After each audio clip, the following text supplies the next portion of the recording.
Udah. Oke, nah Lisa mulailah. Baik, Assalamualaikum warahmatullahi wabarakatuh. Waalaikumsalam Waalaikumsalam warahmatullahi warahmatullahi wabarakatuh. wabarakatuh. Selamat sore teman-teman semuanya. Pada kesempatan kali ini kita akan melanjutkan presentasi kemarin, yaitu pada sesi tanya jawab. Yang pertama yaitu pada pertanyaan Agnes yang akan dijawab oleh Yasmin. Kepada Yasmin dipersilakan. Baik, terima kasih moderator atas kesempatannya. Jadi di sini saya akan menjawab pertanyaan Agnes, yang mana pertanyaannya adalah, mengapa teori struktural fungsionalisme dianggap kurang mampu dalam menjelaskan konflik sosial yang terjadi di masyarakat? Jawabannya adalah, teori struktural fungsionalisme dianggap kurang mampu menjelaskan konflik sosial karena teori ini lebih menekankan masyarakat sebagai sistem yang cenderung harmonis, stabil, dan saling bekerja sama. Dalam pandangan ini, setiap lembaga sosial seperti keluarga, pendidikan, ekonomi, dan pemerintah dianggap memiliki fungsi untuk menjaga keteraturan. Akibatnya, konflik sering dipandang hanya sebagai gangguan sementara, bukan bagian alami dari kehidupan sosial. Padahal dalam kenyataannya, konflik sosial sering muncul karena adanya ketimpangan, kekuasaan, perbedaan kepentingan, kesenjangan ekonomi, diskriminasi, atau perebutan sumber daya. Contohnya, demonstrasi buruh menuntut upah layak, konflik agraria, atau protes masyarakat terhadap kebijakan pemerintah. Hal-hal ini seperti ini tuh sulit dijelaskan jika masyarakat hanya dilihat dari sisi keseimbangan dan keteraturan. Karena itu, teori struktural fungsionalisme dinilai lemah dalam membaca realitas masyarakat yang penuh persaingan dan perubahan. Teori ini lebih cocok menjelaskan bagaimana masyarakat bisa tertib, tetapi kurang dalam menjelaskan mengapa konflik bisa muncul dan berkembang. Saya kembalikan kepada moderator. Terima kasih kepada Yasmin yang telah menjawab pertanyaan dari Agnes. Selanjutnya, apakah ada tambahan jawaban lain dari teman-teman? Jika ada, silakan resign. Baik, kepada Diska dipersilakan. Baik, terima kasih sebelumnya kepada moderator yang telah memberikan saya kesempatan untuk menambahkan jawaban dari pertanyaan Saudari Agnes yang dimana pertanyaannya, mengapa teori struktural fungsionalisme dianggap kurang mampu dalam menjelaskan konflik sosial yang terjadi di masyarakat? Jadi, teori struktural fungsionalisme ini dianggap kurang mampu menjelaskan konflik sosial dikarenakan teori ini lebih menekankan pada keseimbangan, keteraturan, dan keharmonisan dalam masyarakat. Dalam pandangan tokoh seperti Talcott Parsons, setiap bagian masyarakat dianggap memiliki fungsi untuk menjaga stabilitas, sehingga konflik sering dilihat hanya sebagai gangguan, sementara bukan sebagai hal yang penting. Padahal pada kenyataannya konflik sosial justru sering muncul karena adanya perbedaan ketimpangan. Ketimpangan seperti ketimpangan ekonomi dan perebutan kekuasaan.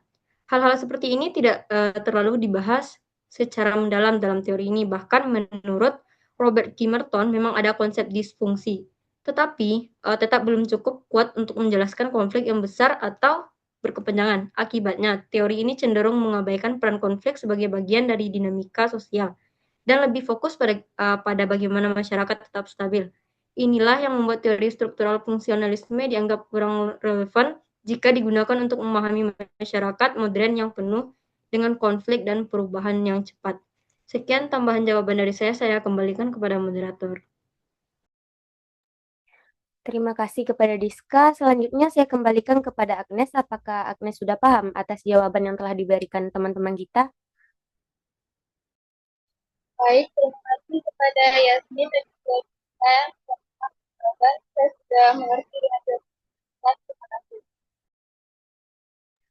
Baik, terima kasih Agnes. Selanjutnya kita lanjut ke pertanyaan dari Revina yang akan dijawab oleh Keisha. Kepada Keisha dipersilakan. Baik, terima kasih kepada moderator. Di sini saya akan menjawab dari pertanyaan Revina, yaitu bagaimana teori struktural fungsionalisme menjelaskan peran lembaga pemerintah dalam menjaga stabilitas administrasi publik. Teori struktural fungsionalisme memandang masyarakat sebagai suatu sistem yang terdiri dari bagian-bagian yang saling berfungsi untuk menjaga keseimbangan. Menurut Talcott Person, lembaga pemerintah merupakan salah satu struktur penting yang berperan dalam menjaga stabilitas administrasi publik melalui fungsi pelayanan, peraturan, dan pengawasan. Pemerintah menjalankan fungsi tersebut agar terciptanya keteraturan integrasi dan mencapai tujuan dalam masyarakat. Selain itu, konsep fungsi dan difungsi dari Roberts menjelaskan bahwa jika lembaga pemerintah bekerja dengan baik, maka stabilitas sosial akan terjaga. Sebaliknya, jika terjadi kegagalan seperti pelayanan buruk atau korupsi, maka akan muncul ketidakseimbangan dalam sistem. Jadi, dalam teori ini, stabilitas administrasi publik sangat bergantung pada bagian lembaga pemerintah menjalankan fungsinya secara efektif dan saling mendukung. Baik, sekian dari saya kembalikan kepada moderator. Terima kasih kepada Keisha yang telah menjawab pertanyaan dari Revina. Selanjutnya, apakah ada teman-teman yang ingin menambahkan jawaban? Kepada Desi Sakina, dipersilakan. Baik, sebelumnya terima kasih kepada moderator atas kesempatan yang telah diberikan kepada saya. Sebelumnya, perkenalkan saya Desi Sakinah dengan NIM 2504216. Di sini saya akan menambahkan jawaban dari pertanyaan Revina, di mana pertanyaannya yaitu bagaimana teori struktural fungsionalisme menjelaskan peran lembaga pemerintah dalam menjaga stabilitas administrasi publik. Jadi, menurut teori struktural fungsionalisme yang dikembangkan oleh Talcott Parsons, lembaga pemerintah ini berperan penting dalam menjaga stabilitas administrasi publik melalui pembuatan aturan, pemberi layanan, serta pengendalian pembuatan aturan dan pengendalian sosial. Selain itu, pemerintah juga berfungsi menjaga integrasi dan keseimbangan dalam masyarakat agar tidak terjadi konflik yang mengganggu sistem. Dengan menjalankan fungsi-fungsi tersebut, administrasi publik dapat berjalan secara teratur, efektif, dan berkelanjutan. Baik, sekian tambahan dari saya kembalikan ke moderator. Terima kasih kepada Desi yang telah menambahkan jawaban. Selanjutnya saya kembalikan kepada Revina. Apakah Revina sudah paham atas jawaban yang telah diberikan oleh teman-teman kita tadi? Baik, dari jawaban yang telah diberikan oleh teman-teman tadi dapat saya simpulkan teori ini menjelaskan bahwa stabilitas administrasi publik tercapai ketika setiap lembaga pemerintah menjalankan perannya secara optimal, saling terkoordinasi, dan sesuai dengan norma serta aturan yang berlaku. Jika salah satu bagian terganggu, maka keseimbangan sistem secara keseluruhan juga akan ikut terganggu. Terima kasih. Terima kasih kepada Revina. Selanjutnya yaitu kita lanjut ke pertanyaan dari Clara yang akan dijawab oleh Anca. Kepada Anca dipersilakan. Baik, terima kasih kepada moderator. Baiklah, saya akan menjawab pertanyaan dari Clarinta Gulo, di mana pertanyaannya yaitu bagaimana menurut pendapat kelompok masa depan teori struktural fungsionalisme dalam kajian administrasi publik. Baik, menurut pendapat kelompok kami, masa depan teori struktural fungsionalisme dalam kajian administrasi publik masih akan tetap relevan, tetapi bentuk penerapannya saja yang akan menyesuaikan dengan perkembangan zaman. Dalam teori ini, setiap bagian dalam sistem administrasi publik dianggap memiliki fungsi tertentu untuk menjaga keteraturan dan stabilitas. Prinsip ini masih cocok dengan kondisi birokrasi modern, termasuk digital sekarang ini, karena pemerintah tetap membutuhkan struktur yang jelas, pembagian kerja, serta aturan yang mengikat agar pelayanan tetap berjalan secara teratur. Namun, ke depan teori ini tidak lagi bisa berdiri sendiri. Tantangan seperti digitalisasi, tuntutan pelayanan yang cepat, transparansi dan partisipasi masyarakat membuat administrasi publik itu tidak hanya cukup fokus pada keteraturan sistem. Misalnya dalam layanan online seperti KTP, pajak atau BPJS, sistem memang sudah terstruktur, tetapi tetap perlu fleksibilitas dan pendekatan yang lebih responsif terhadap kebutuhan masyarakat. Nah, jadi kesimpulannya, struktural fungsionalisme ini akan tetap menjadi dasar penting dalam administrasi publik, terutama untuk menjaga stabilitas sistem. Tetapi untuk kedepannya, teori ini akan lebih sering dipadukan dengan pendekatan lain yang lebih dinamis agar administrasi publik tidak hanya tertib secara struktur, tetapi juga adaptif, mampu menyesuaikan diri terhadap perubahan dan lebih berorientasi pada masyarakat. Mungkin itu saja jawaban dari Anca. Anca kembalikan kepada moderator. Baik, terima kasih kepada Anca yang telah memberikan jawaban untuk pertanyaan dari Clara. Selanjutnya yaitu apakah ada teman-teman yang ingin menambahkan jawaban? Baik, kepada Marsha dipersilakan.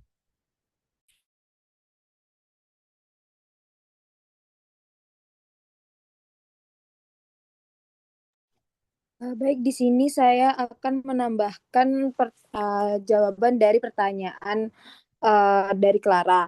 Menurut saya, teori struktural fungsionalisme akan tetap relevan dalam administrasi publik pada masa depan, bukan sebagai kerangka yang kaku dan statis, melainkan sebagai landasan analisis yang berevolusi menjadi bentuk adaptif dan digital. Dalam lanskap pemerintahan modern yang lebih dinamis, teori ini transformasi menjadi instrumen untuk mengaji bagaimana struktur birokrasi baik bersifat fisik maupun berbasis teknologi digital menjalankan fungsinya dalam menjaga resiliensi, stabilitas, dan pelayanan publik di tengah perubahan global yang cepat. Dengan demikian, selama sistem pemerintahan masih memerlukan keteraturan dan pembagian peran yang sistematis, struktural fungsionalisme akan terus berfungsi sebagai jantung kajian untuk memastikan setiap elemen administrasi berkontribusi optimal bagi keseimbangan dan keberlangsungan kepentingan masyarakat. Sekian tambahan jawaban dari Marsha. Sekian, terima kasih. Saya kembalikan kepada moderator. Terima kasih kepada Marsha yang telah menambahkan jawaban atas pertanyaan dari Clara. Selanjutnya saya kembalikan kepada Clara, apakah sudah paham atas jawaban yang telah disampaikan oleh teman-teman kita tadi? Baik, terima kasih kesempatan yang telah diberikan kepada saya. Sebelumnya saya berterima kasih kepada Anca dan teman-teman yang sudah menambahkan jawaban. Saya sudah mengerti. Saya kembalikan kepada moderator. Baik, terima kasih Clara. Selanjutnya yaitu kita masuk ke pertanyaan terakhir dari Natalia yang akan dijawab oleh Cynthia. Kepada Cynthia. Baiklah, di sini saya akan menjawab pertanyaan dari Natalia Fresni Zaluko, yakni faktor apa yang membuat sistem berbeda padahal teorinya sama. Jawabannya, perbedaan sistem pelayanan publik di tiap negara pada dasarnya terjadi karena teori hanyalah menjadi pedoman umum, sedangkan pelaksanaannya sangat dipengaruhi oleh kondisi nyata masing-masing negara.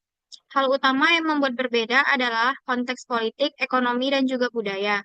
Misalnya, negara dengan sistem pemerintahan yang stabil dan transparan cenderung mampu menerapkan pelayanan publik secara konsisten. Sementara negara yang masih menghadapi masalah birokrasi atau kepentingan politik lain seringkali menghadapi hambatan dalam implementasi. Selain itu, kondisi ekonomi juga sangat menentukan. Negara yang memiliki sumber daya finansial besar dapat menyediakan fasilitas yang modern dan layanan yang cepat. Sedangkan negara berkembang harus menyesuaikan dengan keterbatasan anggaran. Di sisi lain, kualitas sumber daya juga berpengaruh. Aparatur profesional dan berintegritas akan menghasilkan pelayanan yang baik dibandingkan dengan yang kurang kompeten. Sebagai contohnya, di Singapura, pelayanan publik berjalan sangat cepat dan efisien karena didukung oleh teknologi yang canggih, SDM yang profesional, serta sistem yang transparan. Sementara di Indonesia, meskipun sudah ada upaya perbaikan melalui digitalisasi, dalam praktiknya masih ditemukan pelayanan yang lambat di beberapa daerah akibat birokrasi yang panjang dan kualitas SDM yang belum merata. Jadi dapat disimpulkan bahwa perbedaan pelayanan publik bukan karena teorinya yang berbeda, tetapi karena perbedaan dalam implementasi yang dipengaruhi oleh kondisi masing-masing negara. Sekian jawaban dari saya kembalikan kepada. Baik, terima kasih kepada Cynthia yang telah menjawab pertanyaan dari Natalia. Selanjutnya yaitu apakah ada tambahan jawaban dari teman-teman? Kepada Tommy dipersilakan. Baik, terima kasih moderator. Sebelumnya perkenalkan nama saya Tommy Sumiantulun Batu dengan NIM 2504-2063. Di sini saya ingin menambahkan jawaban dari pertanyaan saudari Natalia, yakni pertanyaannya, faktor apa yang membuat sistem pelayanan publik di tiap negara bisa berbeda, padahal teorinya sama. Jadi meskipun teori administrasi publik bersifat umum dan universal, praktik pelayanan publik di tiap negara bisa berbeda karena beberapa faktor utama. Seperti yang pertama, kondisi sosial dan budaya. Nilai, norma, dan kebiasaan masyarakat memengaruhi cara pelayanan yang diberikan. Misalnya, budaya disiplin dan kepatuhan di suatu negara akan menghasilkan pilihan yang lebih tertib dibanding masyarakat yang cenderung fleksibel. Selanjutnya, sistem politik dan pemerintahan. Negara demokratis biasanya lebih menekankan transparansi dan partisipasi publik, sedangkan negara dengan sistem yang lebih otoriter cenderung top-down dalam pelayanan. Yang selanjutnya yaitu kebijakan dan regulasi. Meskipun teorinya sama, implementasi kebijakan berbeda-beda tergantung prioritas pemerintah dan aturan yang berlaku di masing-masing negara. Yang terakhir yaitu tingkat perkembangan teknologi. Digitalisasi atau government membuat pelayanan publik lebih modern dan mudah diakses. Tetapi tidak semua negara memiliki tingkat adopsi teknologi yang sama. Intinya, teori hanya menjadi pedoman umum, sedangkan hasil akhirnya sangat dipengaruhi oleh konteks nyata masing-masing negara. Karena itu, tidak ada satu model pelayanan yang bisa diterapkan secara identik di semua tempat. Mungkin hanya itu yang dapat saya sampaikan. Saya kembalikan ke moderator. Baik, terima kasih kepada Tommy yang telah menambahkan jawabannya. Selanjutnya saya kembalikan kepada Natalia. Apakah sudah paham atas jawaban yang telah disampaikan oleh teman-teman kita tadi? Baik, terima kasih atas jawaban yang telah diberikan oleh kelompok dan tambahan jawaban yang telah diberikan oleh Tommy. Dapat saya simpulkan bahwa walaupun teorinya sama, sistem pelayanan publik di tiap negara bisa berbeda karena dipengaruhi oleh beberapa faktor seperti kondisi ekonomi, budaya masyarakat, kualitas sumber daya manusia, tingkat teknologi, serta kebijakan dan komitmen pemerintah. Jadi, perbedaannya bukan pada teorinya, tetapi pada bagaimana teori tersebut diterapkan di masing-masing negara sesuai dengan kondisi dan kebutuhan mereka. Sekian saya kembalikan kepada moderator. Baik, terima kasih kepada Natalia. Selanjutnya kita masuk ke sesi kritik dan saran. Jika teman-teman ada yang memberikan kritik dan sarannya, silakan untuk present.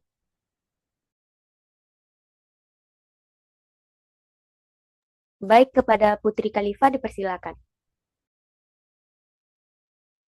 Terima kasih kesempatannya, moderator dan teman-teman. Saya sedikit mengapresiasi presentasi teman-teman mulai dari penyampaian materi hingga isinya menurut saya sudah cukup bagus, namun ada yang sedikit kurang pada bagian yang krusial yaitu implementasi dalam bidang administrasi publik. Sedikit menambahkan ya, penerapan teori ini sangat kental dalam sistem manajemen kepegawaian publik. Agar sistem administrasi negara berfungsi secara optimal, maka di setiap posisi dalam struktur harus diisi oleh individu yang kompeten. Konsep meritokrasi dalam administrasi publik merupakan perwujudan dari prinsip fungsionalisme di mana penempatan jabatan didasarkan pada kemampuan fungsi individu, bukan pada hubungan nepotisme atau primordial. Kegagalan dalam menempatkan sumber daya manusia yang kompeten dipandang sebagai disfungsi birokrasi yang akan mengakibatkan kegagalan sistem dalam mencapai tujuan pembangunan. Segitu saja mungkin kritik dan tambahannya. Saya kembalikan kepada moderator. Baik, terima kasih kepada Putri Khalifa. Untuk kedepannya mungkin kami bisa lebih baik lagi. Selanjutnya mungkin apakah ada kritik dan saran lain dari teman-teman?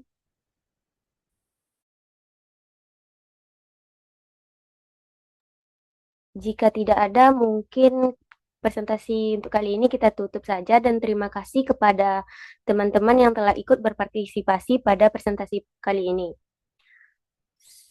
Jika ada kesalahan, saya mohon maaf. Saya tutupi dengan wassalamualaikum warahmatullahi wabarakatuh. Waalaikumsalam warahmatullahi wabarakatuh. Wabarakatuh.